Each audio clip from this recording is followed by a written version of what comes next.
Hello again, friends and neighbors. This is Mr. Stewart from Read 20, and I have another story. I have another old favorite. This one is called Spoon. And our main character is a spoon, and his name is Spoon. This is by Amy Krause Rosenthal with illustrations by Scott Lagoon. On the back, we see three other characters. This would be knife, fork, and chopsticks. So here we go, spoon. This is Spoon. Waving at us. Everybody wave, say, hey, Spoon. Spoon comes from a very large family of spoons. Tall spoons, short spoons, fancy spoons, simple spoons, a ladle. Oh, and over here, this is a spork. Part spoon, part fork. It's a spork. On Sundays, Spoon goes to visit his Aunt Silver, where he has to be on his very best behavior because Aunt Silver is a very fancy and proper spoon. She says the strangest things. When they leave, she waves her hanky. She says, goodbye, darlings. Ta-ta. Anybody know what she means by ta-ta? Is that another way to say goodbye? At bedtime, Spoon loves to hear a bedtime story. His favorite one is about his adventurous great-grandmother who fell in love with a dish and ran off to a distant land.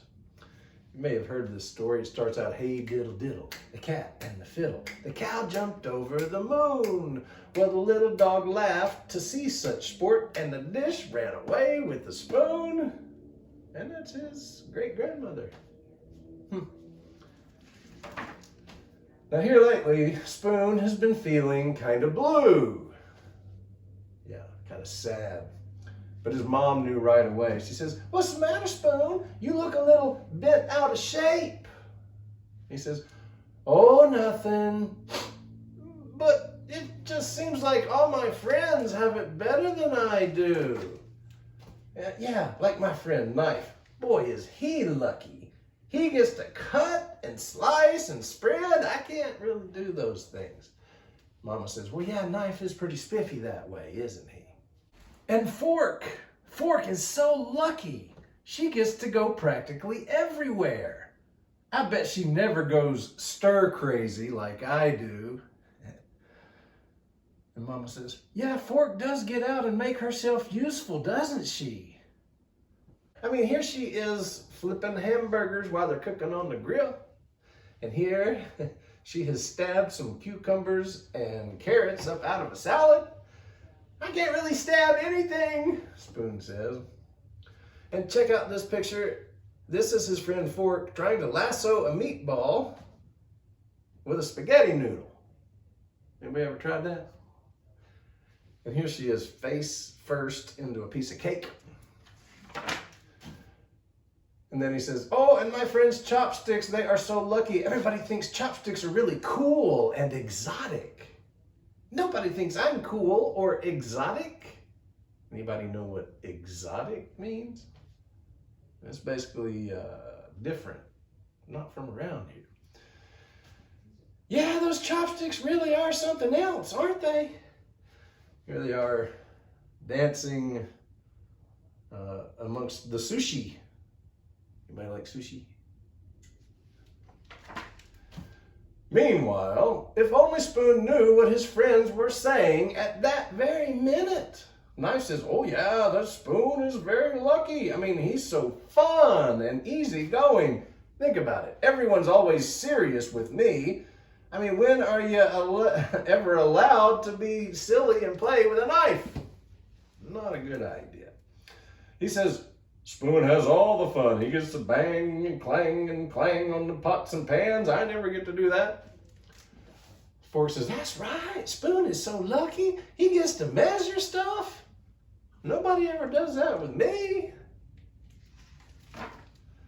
And Chopsticks said, yeah, that Spoon is so lucky. He gets to go places all by himself. I could never function without my partner. It is kind of hard to pick up some sushi with one chopstick. But that night, after bedtime stories, Spoon's mom turned off the lights and tucked him in, and she says, you know, Spoon, I wonder if you realize just how lucky you are. Because your friends will never know the joy of diving head first into a bowl of ice cream.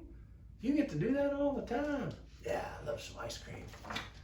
And they will never know what it feels like to go clink against the side of the cereal bowl. You do it every morning. And they'll never be able to twirl around in a mug or just relax in a cup of hot tea. Hi, says the tea bag. Spoon had never thought of things that way before. And when he tried to go to sleep, he could not go to sleep. He just lay awake in his bed for a long time because his mind was racing. He felt so alive.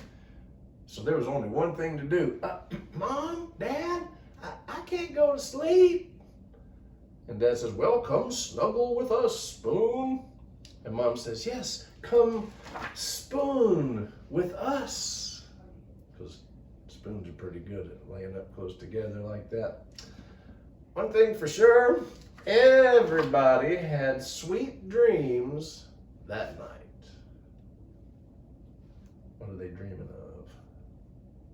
Is it chocolate mousse? A milkshake? Creme brulee? Chocolate pie? Hey, when's lunch?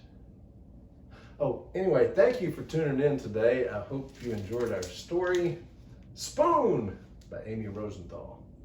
I hope you will tune in again. We have lots of good stories that we're posting. We have other friends who are posting stories. So there is no good reason that you should not read a couple of stories or listen to a couple of stories every single day. And on behalf of Read 20, I hope you have a wonderful rest of your day. Goodbye.